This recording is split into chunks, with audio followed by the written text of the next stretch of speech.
이사야서 40장 31절 12월의 말씀을 암송하시면서 하나님 앞에 예배자로 나아가시겠습니다. 오직 여호와를 앙망하는 자는 새 힘을 얻으리니 독수리가 날개치며 올라감 같을 것이요 다른 박질하여도 곤비하지 아니하겠고 걸어가도 피곤하지 아니하리로다. 아멘.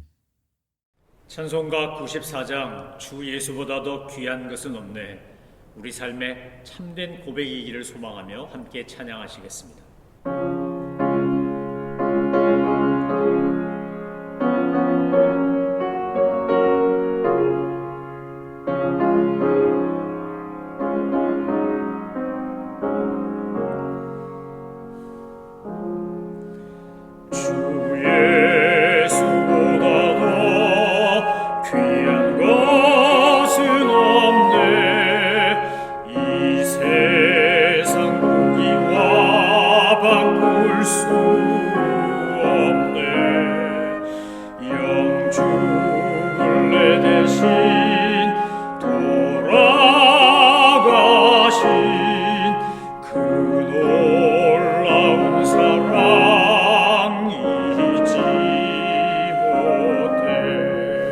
세상 즐거움 다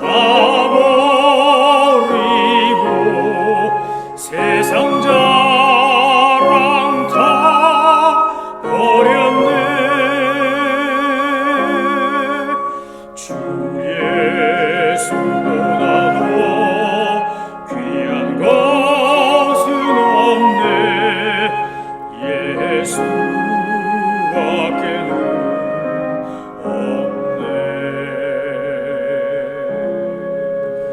주 예수보다 더 귀한 것은 없네. 이 세상 명예와 바꿀 수 없네. 이전에 즐기던 세상 일도 주 사랑하는 맘 빼지 못해. 세상 즐거움 다 버리고 세상 자랑 다 버렸네.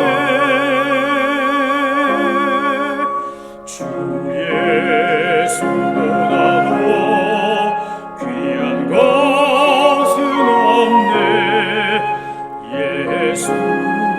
예수밖에는 없네. 주 예수보다 더 귀한 것은 없네. 이 세상 행복과 바꿀 수 없네. 유혹과 핍박이 몰려와도 주 섬기는 내 맘 변치 않아. 세상 즐거움 다 버리고 세상 자랑 다 버렸네.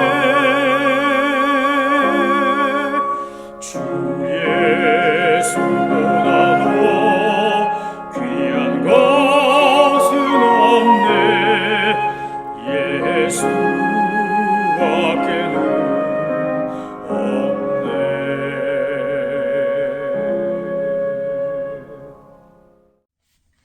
하나님께서 오늘 우리에게 주신 말씀은 이사야서 44장입니다. 이사야서 44장은 다시 한번 하나님의 사랑과 은혜가 무엇인지를 우리에게 잘 보여주고 있는 말씀이라고 할 수 있습니다. 오늘 44장 1절에 보니까 하나님께서 이스라엘 향해 또한 우리들을 향해 이렇게 말씀하십니다. 나의 종 야곱, 내가 택한 이스라엘아, 이제 들으라. 너를 만들고 너를 모태에서부터 지어낸 너를 도와줄 여호와가 이같이 말하노라. 나의 종 야곱, 내가 택한 여수로나 두려워하지 말라. 44장 1절과 2절에 보면 야곱이라는 이름과 이스라엘의 이름과 여수룬이라는 이름이 나옵니다. 동일한 이스라엘 백성을 향한 또 성도들을 향한 하나님의 부르심인데 야곱이란 뜻, 발뒤꿈치를 잡았다. 이스라엘이란 뜻, 하나님을 겨루 이겼다. 여수룬이란 뜻, 거룩한 자라고 하는 이런 세 가지 이름으로 이스라엘 백성들을 부르시는데 반복되어 나오는 것이 야곱입니다. 나의 종 야곱, 나의 종 야곱 이렇게 말씀하십니다. 우리가 아는 것처럼 야곱은 하나님 보실 때나 사람들 볼 때 그렇게 경건하고 의롭고 도덕적이고 훌륭한 인격을 가진 존재라고 말할 수가 없는 사람입니다. 그런데 하나님께서는 이삭의 두 아들 에서와 야곱 중에 야곱을 선택하셨고 야곱은 하나님의 약속을 기다리지 못하고 그 어머니 리브가와 함께 작당을 하고 모의를 해서 아버지로부터 축복권을 강제로 빼앗다시피 에서인 양 사기까지 쳐가며 그렇게 장자권을 받지 않습니까? 그런 야곱을 보면 도대체 이 사람은 왜 이렇게 믿음의 계보의 조상이라는데 왜 이 모양이지? 라는 생각이 듭니다. 그러나 동시에 야곱이라는 인물을 묵상하면서 깨닫는 것이 무엇입니까? 바로 나의 모습이 야곱 같은데 하나님 그 야곱을 나의 종이라고 부르신다는 겁니다. 이사야서 44장을 읽으면서 우리가 발견하는 하나님의 사랑, 그 헤세드, 하나님의 자비와 긍휼은 우리가 도무지 이성적으로나 상식적으로 이해하기 힘든 하나님의 불강력적 은혜입니다. 그리고 주님께서 이스라엘 백성들에게 하신 말씀이 뭡니까? 내가 너를 만들었고 지었고 도와준다 이렇게 말씀하십니다. 그러면서 뭐 하지 말라는 겁니까? 노여워하지도 말고 두려워하지도 말라라는 겁니다. 내게 주어진 상황과 환경과 여건이 어떠하든지 간에 하나님께서 도와주시고 함께하시고 동행하시고 거룩한 자로 만드실 거라고 하는 것을 오늘 이사야서 44장을 통해 이 회복의 메시지, 하나님의 언약적 소망의 메시지 속에서 끊임없이 반복되어 나옵니다. 40장, 41장, 42장, 43장, 44장으로 이어지는 가운데 이제 하나님께서 이스라엘 백성을 바벨론 포로에서 해방시켜 약속의 땅으로 돌아가게 하시기 위해 이제 45장에 보면 이제 페르시아의 고레스 왕을 세운다. 키로스 왕을 2세를 세운다라는 이야기가 나오지 않습니까? 하나님께서 그렇게 역사하시면서 뭐라 그러는 겁니까? 나는 목마른 자에게 물을 주며 마른 땅에 시내가 흐르게 하며 나의 영을 내 자손에게 나의 복을 내 후손에게 부어주리니 그들이 풀 가운데 솟아나기를 시냇가의 버들같이 할 것이라 이렇게 말씀하십니다. 여러분 우리가 은혜를 받고 하나님의 사랑을 받고 사는 데는 하나님께서 우리를 그냥 사랑하시기로 했기 때문에 받는 거지 내가 잘나서 내가 위대하고 똑똑해서 받는 게 아니라는 겁니다. 이사야서를 강의하면서 제가 거듭 강조하여 말씀드리지만 우리가 하나님의 은혜와 사랑을 받는 것은 내게 달려있지 않습니다. 내 조건에 달려있지 않습니다. 그러니까 내 상황이나 조건 때문에 우월감을 가질 것도 열등감을 가질 것도 없다는 겁니다. 하나님께서 그냥 사랑하시기로 작정했고 우리를 위하여 주님의 놀라운 만극하신 은혜를 베풀기로 결정했기 때문에 그 옛날 이스라엘 백성에게 그렇게 하신 것처럼 우리에게도 그렇게 하신다는 겁니다. 그래서 우리가 할 일은 뭡니까? 하나님의 은혜에 감사하고 그 이름을 송축하고 찬양하는 것입니다. 하나님께서 이스라엘 백성들에게 약속하신 놀라운 은혜, 구원, 은총을 이야기한 뒤에 이제 9절 이하에서 주님께서 말씀하시는 게 있습니다. 그건 뭡니까? 우상 숭배가 얼마나 잘못됐고 무익한 것인가를 강조하여 말씀하십니다. 여러분 오늘 우리가 살아가는 세상에도 온갖 우상이 다 있습니다. 돈의 우상, 권력의 우상, 쾌락의 우상, 자녀의 우상, 별의별 우상이 다 있습니다. 최근 한국에서 비상계엄을 통해 나라가 굉장히 혼란스럽습니다. 우린 두고온 조국을 위하여 기도해야 되고 늘 깨어서 그 두고온 조국이 잘 되기를 남과 북이 평화롭게 복음 안에서 통일되기를 위하여 우리는 기도해야 합니다. 그런데 왜 비상계엄을 일으키고 혼란스럽게 한 겁니까? 40여 년 전에 그 광주에서 있었던 끔찍한 신군부의 쿠데타를 기억하는 사람들이 아직도 많은데 그때 정말 억울하게 죽은 사람들, 슬픔과 고통 속에서 한이 맺혀 사는 사람들이 아직도 많은데 그래서 트라우마가 정말 심각한데도 불구하고 왜 이런 일을 했을까? 현직 대통령이 왜 이런 일을 했을까? 도무지 이해하기가 힘들지만 그러나 가장 쉽게 이해할 수 있는 건 뭡니까? 권력이란 우상에 사로잡혔구나 라는 생각을 할 수 있다는 겁니다. 내 마음대로, 내 뜻대로, 내가 의도하는 대로 통치해야지, 내가 생각하는 대로 다스려야지 하는 그런 권력욕이 아니었다면 어떻게 이런 일을 벌릴 수 있을까 싶지 않습니까? 사랑하는 성도 여러분, 이게 법적으로 또 정치적으로 옳으냐 그르냐 또 내가 지지하냐 반대하냐에 따라서 해석이 다르겠지만 분명한 건 이번 사건을 통해서 보는 것은 누구에게나 우상이 있다는 겁니다. 때로는 권력, 때로는 쾌락, 때로는 물질, 때로는 성공, 때로는 자녀, 종류는 참 다양합니다. 그런데 분명한 건 뭐죠? 우상은 결코 우리를 진리 안에서 자유하거나 행복하게 하지 못합니다. 그것 때문에 결국 낭패를 봅니다. 그것 때문에 결국 곤경을 치르게 됩니다. 배신을 하고 아픔을 겪고 상처를 받고 이런 일들이 우상으로 말미암아 생기는 게 얼마나 많습니까? 여러분, 우상 숭배의 근본적인 원인은 뭘까요? 하나님을 하나님으로 인정하지 않고자 하는 겁니다. 하나님이 아닌 내가 만든 우상을, 내가 추구하는 신을 내 마음대로 종처럼 부려먹고 싶기 때문인 겁니다. 샤머니즘도 마찬가지고 무속도 마찬가지입니다. 전 세계에 있는 그런 소위 민중들이라고 하는 사람들이 갖고 있는 아주 기복주의적인 믿음들의 목표와 목적은 분명합니다. 내가 이 땅에서 잘 먹고 잘 살고 평안하고 행복하기를 원하기 때문에 나를 위해서 우상을 만드는 겁니다. 바벨론의 벨이나 그 아프로디테 여신에다가 이제 막 유방하고 고환을 붙여갖고 만든 아데미 여신이나 이런 거 다 마찬가지 아닙니까? 오늘 우리가 44장을 묵상하면서 깨닫는 게 뭡니까? 우상 숭배는 하나님을 가장 거스리는 죄일 뿐만 아니라 우상 숭배를 하면 할수록 결국 우리의 삶이 비참해지고 망가지고 곤란을 겪고 낭패를 보게 된다는 겁니다. 이 땅에서 인간들이 만들어낸 온갖 우상은 결국 우리를 속박하고 노예로 만들지 우리로 하여금 참된 자유와 행복을 누리게 하지 못한다는 겁니다. 하나님께서 바로 그 우상 숭배가 그 우상이 얼마나 무익한 것인지를 이사야를 통해서 경고하고 있는 겁니다. 바벨론 포로로 끌려간 이스라엘 백성들을 다시 약속의 땅으로 인도해낸 건 결코 우상이 아닙니다. 하나님의 능력이고 하나님의 은혜일 뿐입니다. 그래서 이제 후반부 44장의 후반부인 21절 이하에 보면 뭐라고 되어 있습니까? 하나님은 창조자이시자 구속자라는 겁니다. 여러분, 우리가 믿고 따르는 하늘아빠 우리 하나님 여호와 하나님은 어떤 분이냐? 온 천지를 창조하셨을 뿐만 아니라 죄인들을 불쌍히 여기사 그들을 구원하시려고 예수님을 보내주시는 구속주이신 하나님이십니다. 여러분, 정말 하나님께서 오늘 우리에게 이스라엘 백성에게 말씀하신 것처럼 우리에게 말씀하신 이 말씀을 가슴에 새기고 산다면 우린 결코 우상 숭배의 그 허탄한 함정에 빠지지 않게 될 것입니다. 21절 이렇게 말합니다. 야곱아, 이스라엘아, 이 일을 기억하라. 너는 내 종이라. 내가 너를 지었으니 너는 내 종이니라. 이스라엘아, 너는 나에게 잊혀지지 아니하리라. 제가 44장을 읽으면, 40장부터 계속해서 이사야서를 읽다 보면 정말 눈물이 나고 목이 메이고 가슴이 먹먹해지는 하나님의 은혜와 사랑을 늘 만나게 됩니다. 도대체 내가 뭐라고? 도대체 내가 무엇이라고? 이스라엘 백성은 무엇이며 우리는 무엇이간데 하나님 이렇게 사랑하십니까? 그런데 주님은 이렇게 말씀해요. 내가 너를 지었다. 내가 너의 주인이다. 이렇게 말씀하신다는 겁니다. 44장 1절에도 그랬고 2절에도 그랬고 21절에도 그랬고 하나님이 거듭거듭 말씀하시는 게 뭡니까? 내가 너를 지었어. 내가 너의 아버지야. 내가 너의 부모야.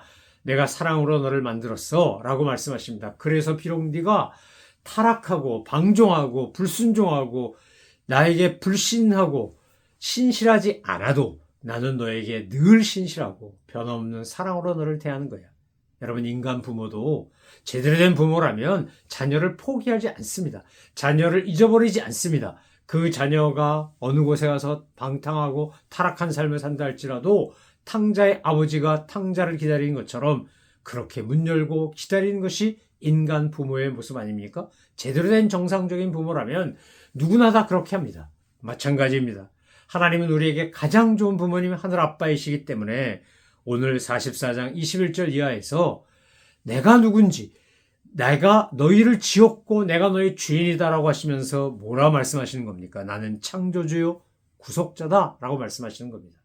사랑하는 성도 여러분, 우리가 믿는 하늘아빠, 우리가 믿는 하나님은 어떤 분입니까? 온 우주 만물을 창조하신 분이기에 나의 삶도 창조하십니다. 우리의 삶의 인생 한 순간순간도 그분이 때를 따라 돕는 은혜를 주시고 필요하면 무엇인가를 만들어내시고 하나님의 놀라운 능력과 은혜로 우리를 인도하시고 보호하신다는 겁니다. 그분은 우리의 구속자이시기 때문입니다. 그의 종의 말을 세워주며 그의 사자들의 계획을 성취하게 하며 예루살렘에 대하여는 이르기를 거기에 사람이 살리라 하라. 유다 성읍들에 대하여는 중건될 것이라. 내가 그 황폐한 곳들을 복구시키리라 하며.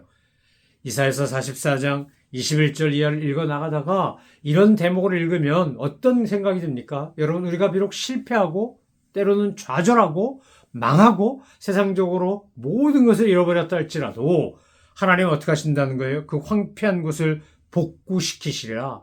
복구시키리라. 이렇게 말씀하신다는 겁니다. 여러분, 우리가 믿음으로 살고 하나님을 믿고 예수님과 동행하며 살 때 힘과 용기가 나는 이유가 바로 이겁니다. nothing에서 something을 만드신 하나님, 무에서 유를 창조하신 하나님, 다 망가지고 없어지고 실패하고 황폐해져도 그것을 복구하신 하나님이 내가 믿는 하나님, 내가 구세주로 믿는 우리 주 예수 그리스도 성삼일체 하나님이시기 때문인 겁니다. 내가 정말 마땅히 빌바를 알지 못해도 주님은 나를 위하여 탄식하며 말할 수 없는 그 간절함으로 우리를 위해 기도하시고 내 안에서 역사하신 성령님이 우리가 방종하거나 타락한 길로 간다 할지라도 나를 포기하지 아니하시고 주님 내 안에서 역사하셔서 나를 마침내 거룩한 믿음의 길로 오도록 강권하시고 인도하신다는 겁니다. 사랑하는 성도 여러분, 이제 하나님은 이스라엘 백성들을 바벨론 포로에서 가나안 땅으로 인도하도록 회복되어 돌아가도록 하기 위해 놀라운 일을 행하십니다. 그것이 바로 44절 마지막 절에 나오는 그 내용입니다. 이것이 45장에서 이어지고 있는데 뭐라고 말씀하십니까? 내가 고레스에 대하여는 이르기를 내 목자라 그가 나의 모든 기쁨을 성취하려 하여 예루살렘에 대하여는 이르기를 중건되리라 하며 성전에 대하여는 내 기초가 놓여지리라 하는 자니라. 여러분, 고레스가 키루스 2세가 뭐 대단히 훌륭하고 탁월한 임금이어서 이렇게 주님이 말씀하시는 게 아니라 그를 주님이 사용하셔서 그로 하여금 이스라엘 백성들이 가나안 땅으로 돌아가도록 하기 때문에 내 목자라고 말씀하시는 겁니다. 사랑하는 성도 여러분, 오늘 우리가 정말 하나님을 믿는다라고 할 때 뭘 믿는 겁니까? 하나님의 전지전능하시고 그분의 놀라운 은혜와 사랑을 믿는 것이고 그분이 나를 포기하지 아니하고 우리가 설사 잘못하고 범죄하고 타락한다 할지라도 포기하지 아니하시고 우리를 끝까지 사랑하시는 하나님의 그 끈질긴 사랑, 끊을 수 없는 사랑, 우리를 향한 주님의 그 간절한 신실하심을 우리가 믿는 겁니다. 그것을 제대로 믿으면, 알면 어떻게 될까요?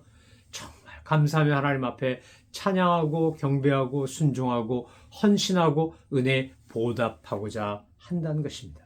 사랑하는 성도 여러분, 받은 은혜를 알고 깨닫고 감사하면서 하나님께 영광을 돌려드리고 찬양과 경배가 되는 삶을 사는 우리 모두가 될 수 있다면 얼마나 감사하며 좋은 것이겠습니까?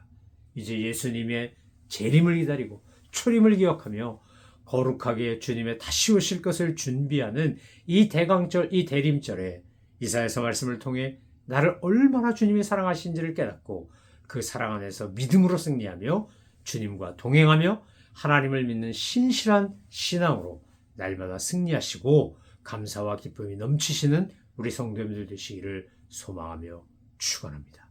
기도하겠습니다. 하나님 아버지, 저희는 얼마나 자주 우상 숭배의 죄를 짓는지 모릅니다. 하나님 아닌 것들을 하나님처럼 여기고 떠받들며 의지하며 믿으며 신뢰하며 살아갈 때가 얼마나 많은지요. 그 우상은 아무것도 아니고 무익하다는 것을 나중에야 깨닫고 후회하고 반성하는 경우도 얼마나 많은지요. 저희들의 그런 연약함과 부족함과 허물과 실수가 많은 줄 아시면서도 우리를 포기하지 아니하시고 잊어버리지 아니하시고 우리를 끝까지 사랑하시며 지키시는 주님 앞에 감사와 찬양과 영광을 올려드립니다. 그 사랑을 알기에, 그 은혜를 깨달았기에 헛된 길로 가고 우상 숭배의 죄를 짓는 것이 아니라 하나님만 섬기며 말씀에 순종하며 주님이 원하시는 삶을 살아가는, 그래서 나의 삶을 통해 하나님을 영화롭게 하는 저희 모두가 될 수 있도록 은혜 허락하여 주옵소서. 감사드리며 예수 그리스도의 이름으로 기도 올려옵나이다. 아멘.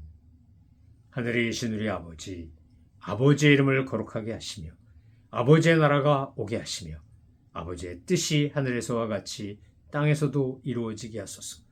오늘 우리에게 일용할 양식을 주시고 우리가 우리에게 잘못한 사람을 용서하여 준 것 같이 우리 죄를 용서하여 주시고 우리를 시험에 빠지지 않게 하시고 악에서 구하소서.